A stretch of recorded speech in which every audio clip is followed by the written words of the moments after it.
अस्सलामु अलैकुम वरहमतुल्लाहि वबरकातुहू। आप सब सुनने और देखने वालों के लिए मेरी अल्लाह ताला से दुआ है कि अल्लाह ताला आप सबको सेहत, तंदुरुस्ती वाली, ईमान वाली और इस्लाम वाली ज़िंदगी अता फ़रमाए। तो अल्हम्दुलिल्लाह हम पढ़ रहे थे सिलसिला सलात व अस्कार।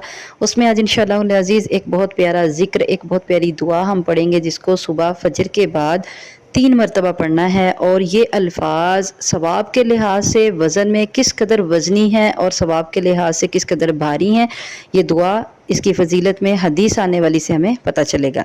तो इसकी फ़जीलत में जो हदीस आती है, जवेरिया रज़ी अल्लाह ताला अन्हा से रिवायत है, कहती हैं कि नबी सल्लल्लाहु अलैहि वसल्लम इनके पास से जब निकले तो उन्होंने सुबह की नमाज़ पढ़ी और वो अपनी नमाज की जगह पर बैठी ज़िक्र अस्कार और दुआएं पढ़ रही थी, इबादत कर रही थी।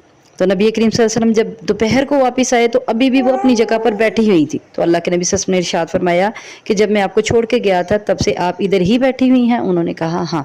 तो आप सल्लल्लाहु अलैहि वसल्लम ने इरशाद फरमाया कि मैंने तुम्हारे बाद एक ऐसी दुआ पढ़ी, इन 4 कलिमात वाली दुआ को मैंने 3 मरतबा पढ़ा और इसका सवाब किस कदर ज़्यादा है कि जितनी आपने इधर सुबह से लेकर अब तक इबादत की, अगर इसके साथ इस दुआ का वज़न किया जाए तो वो दुआ सवाब के लिहाज से इस सारी इबादत से ज़्यादा वज़नी होगी। तो वो दुआ कौन सी है? पहले वो दुआ पढ़ें, सुबहानल्लाहि व बिहम्दिही अदद खल्क़िही व रिज़ा नफ्सिही व ज़ीनत अर्शिही व मिदाद कलिमातिही।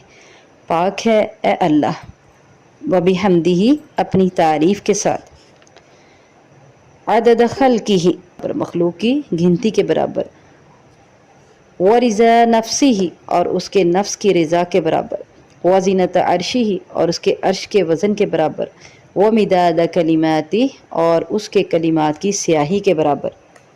तो पता चला कि सुबह से लेकर दोपहर तक अगर एक जगह पर यानी फ़जर की नमाज़ पढ़ने के बाद एक जगह पर बैठ के इबादत की जाए और दोपहर तक वहाँ बैठकर इबादत की जाती रहे, लेकिन ये दुआ 3 मरतबा पढ़ लें तो इसका सवाब और इसका जो है वो अजर इस सारी इबादत से ज़्यादा वज़नी होगा। अल्लाह ताला हमें अमल की तौफ़ीक़ अता फ़रमाए।